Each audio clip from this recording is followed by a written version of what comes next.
Yesterday I was given a massive gift. The gift of someone exiting my life in such a fashion that there is no turning back. As I dive deeper into the healing journey, my sunglasses are so messed up.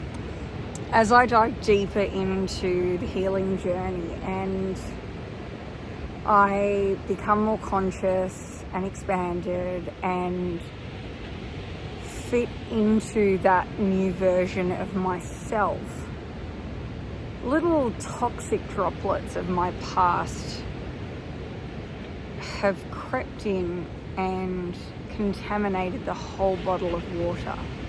It only takes one drop, right?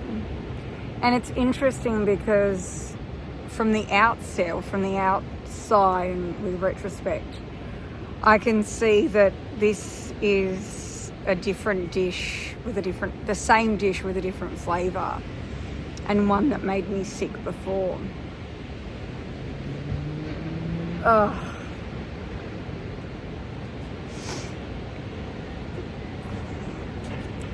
I travelled down to Sydney last week to help somebody in need, and I opened my home to them, and only to find that my kindness was taken advantage of, and that I'm now in a situation that I'm having to navigate my way around.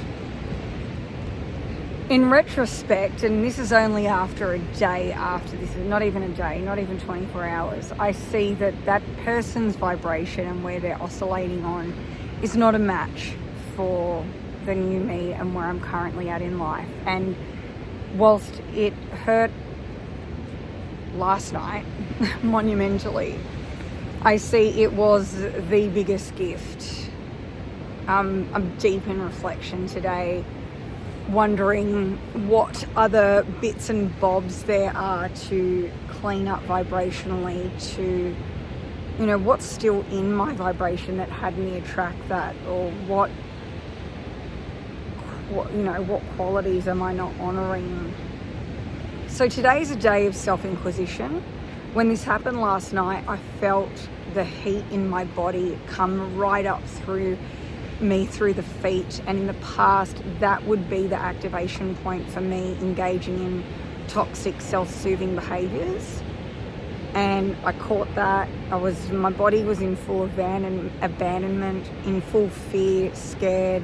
All of the trauma that was trapped in my body on a cellular level came to the surface and was completely activated, and I was watching it all like a movie, very consciously, with a remote control, like, up fear, yep, up abandonment, up hello you, sadness.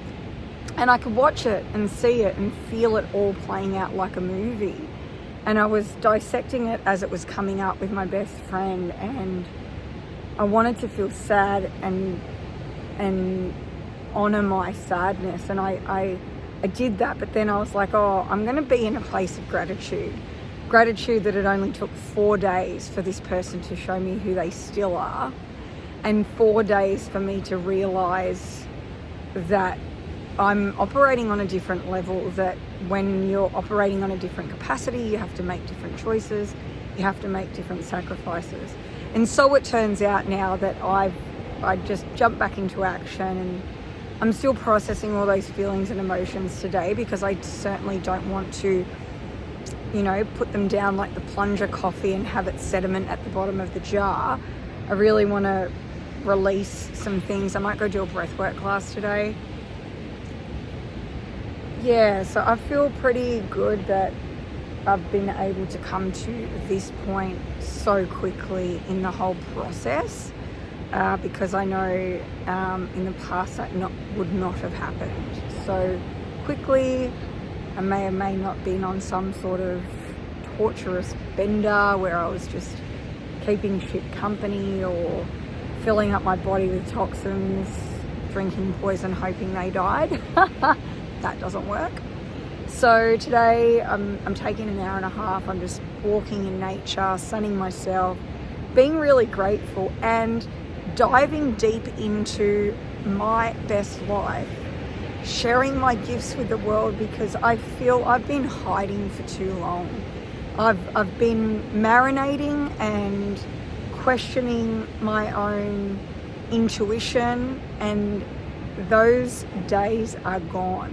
I'm diving deep into putting myself back out there, connecting with you all. I've got so much knowledge and so much experience to share, and this last 7 years have been such a roller coaster of rest and release and recovery and rediscovery and recipe rescue. I've been working on this recipe called my best life ever, and I want to share the ingredients that are in my pantry of purpose with you all.